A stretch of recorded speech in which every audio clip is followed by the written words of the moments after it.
राहील मेरी दूसरी बीवी के पहले शौहर से था। जुड़वा बेटों की पैदाइश के वक्त कुछ ऐसी पेचीदगी पैदा हो गई कि मेरी पहली बीवी बच न सकी। बच्चों की देखभाल के लिए अम्मा फौरी तौर पर खैरुन्निसा को ब्याह लाई और यूं राहील भी हमारी जिंदगी में चला आया। पहले दिन अम्मा ने उसका तारुफ करवाते वक्त कहा, बेटा खैरुन्निसा बहुत अच्छी औरत है और दुखी भी है, तेरे घर और बच्चों को बहुत प्यार से संभाल लेगी। अपने बच्चों की खातिर तुझे उसके लड़के को भी घर में बर्दाश्त करना होगा। अब वो इस बदजात को भला कहाँ छोड़े। अम्मा की इस बात ने मेरे दिल में गिरह लगा दी। दिल के एक कोने में कीना पलने लगा। राहील बहुत तमीजदार बच्चा था। एक चीज जो मैंने शिद्दत से नोट की कि मेरे सर्द रवैये के बावजूद वो मुझसे बहुत मोहब्बत करता और मेरे रवैये से उसे कोई फर्क नहीं पड़ता था। सुबह जब मैं नाश्ते के लिए खाने की मेज पर आता, राहील इंतहाई तमीज के साथ अस्सलामुअलैकुम अब्बा जान कहता और भाग कर मेरे आगे अखबार रखता। मेरे दिल में लगी कि राह ढीली होती के साथ ही आवाज आती, अरे बदजात, चल अपनी माँ से कह के जल्दी नाश्ता लाए, मेरे बच्चे को देर हो रही है।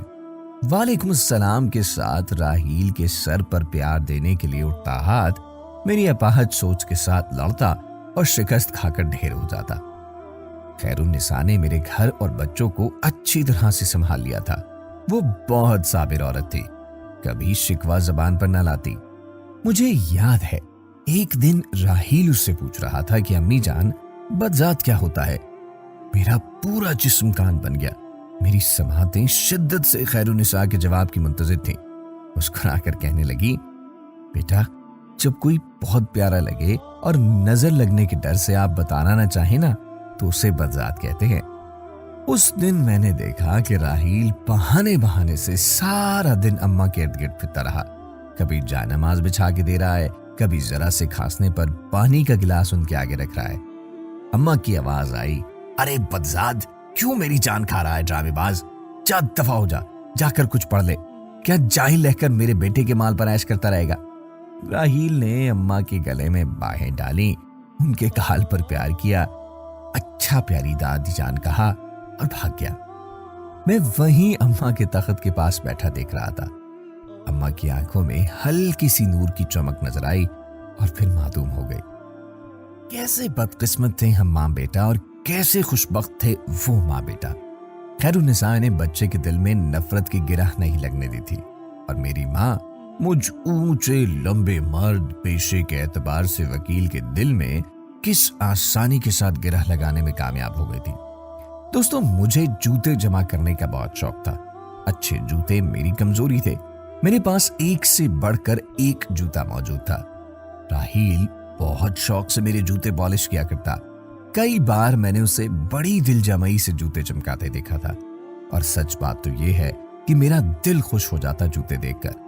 मुझे याद है कि एक दफा मैंने खुश होकर सिर्फ इतना कहा कि वाह राहील, कमाल कर दिया तुमने, और उसे 500 का नोट इनाम दिया। भागा भागा अम्मा के कमरे में गया, दादी दादी देखें, अब्बा ने मुझे इनाम दिया है।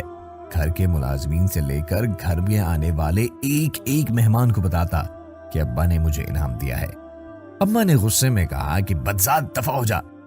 काश अम्मा उसे खैरुन्निसा की खातिर ही एक बार गले से लगा लेती, जिसने उनके पोतों को अपने जिगर के टुकड़े से बढ़कर प्यार दिया था। अम्मा की लगाई हुई नफरत की धीमी आंच पर मेरी अना का बुत पकता रहा। खैरुन्निसा की मेरे बच्चों और घर के साथ बेपनाह मोहब्बत और एहसान भी अना के उस बुत को ना तोड़ पाया।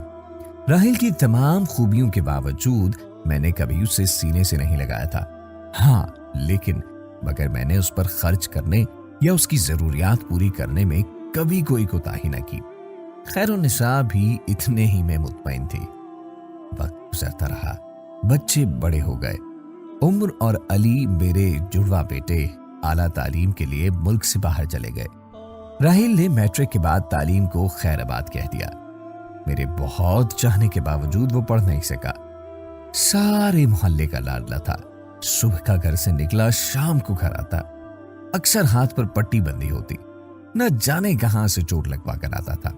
खैरुन्निसा ने मेरे दरियाफ्त करने पर कहा, फिक्र ना करें, मुझे बता कर जाता है, मेरी इस पर नजर है। वक्त ने अम्मा को हमसे छीन लिया।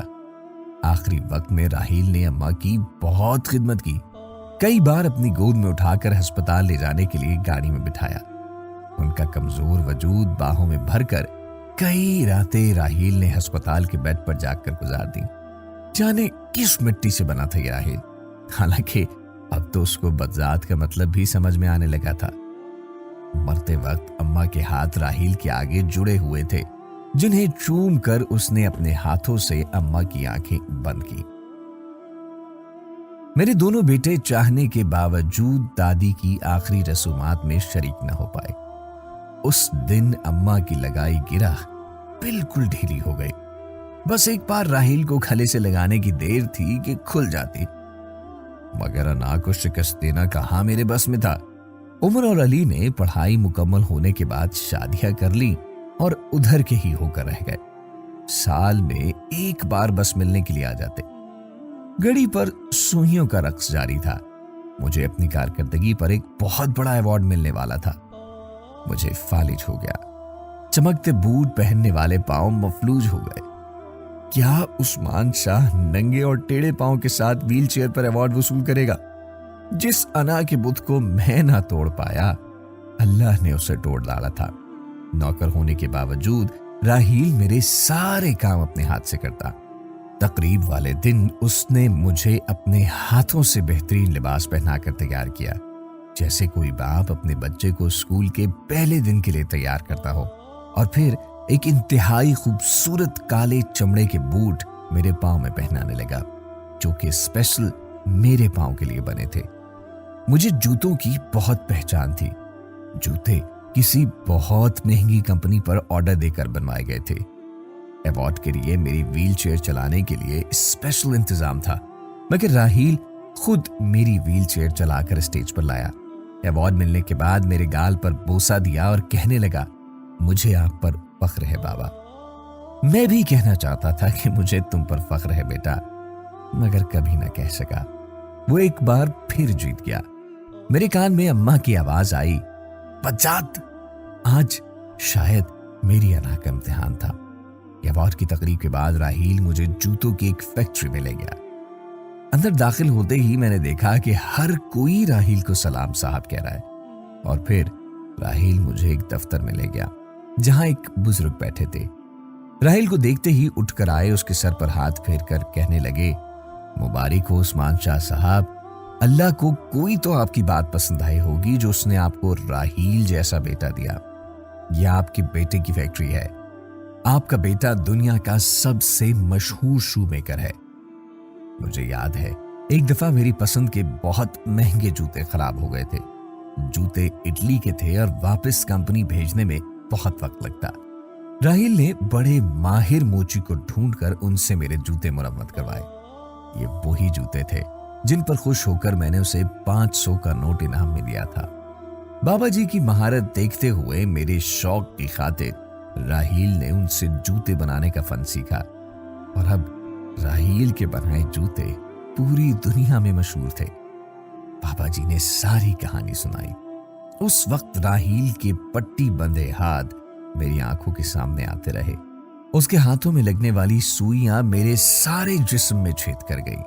मेरे जिस्म में सुइयां ही सुइयां लगी थी। कौन निकालेगा उन्हें? क्या मेरी तौबा मेरे जख्म भर पाएगी? गिराह खुल गई थी। अना का बुत टूट चुका था। मैंने राहील के सामने हाथ जोड़ दिए, उस राहील के सामने जिसे अम्मा बदजात कहती थी। राहील ने मेरे आंसू साफ किए, मेरे कदमों में बैठ गया और कहने लगा, मेरे सब दोस्तों के पास वालिद थे। नानी मुझे अल्लाह से दुआ मांगने का कहती और मैंने बहुत बार अल्लाह से दुआ मांगी। आप मेरी दुआओं का सब्र थे, मेरे अल्लाह का इनाम थे। मैं आपसे कैसे मोहब्बत न करता। आप मुझे बहुत प्यारे हैं अब्बा। आपकी नजरे करम 500 का वो एक नोट मेरी जिंदगी की किताब का सबसे बेहतरीन नोट बन गया, जिसने मेरी जिंदगी बदल डाली। मैं अपने अब्बा का पसंदीदा बेटा बनना चाहता था और वो बन गया। वो मेरा सबसे प्यारा बेटा बन गया। खैरुन्निसा पास बैठी रो रही थी, मगर उसकी पेशानी चमक रही थी। वो राहील की माँ थी। उसने राहील को मोहब्बत करना सिखाया था। काश मेरी माँ ने भी मुझे मोहब्बत करना सिखाया होता। उस रात जब राहील ने अपने हाथों से बनाए हुए मेरे बूट उतार कर मुझे बेड पर लिटाया तो जिंदगी में पहली बार मैंने उसका मुंह चूम कर कहा, मुझे तुम पर फख्र है बेटा।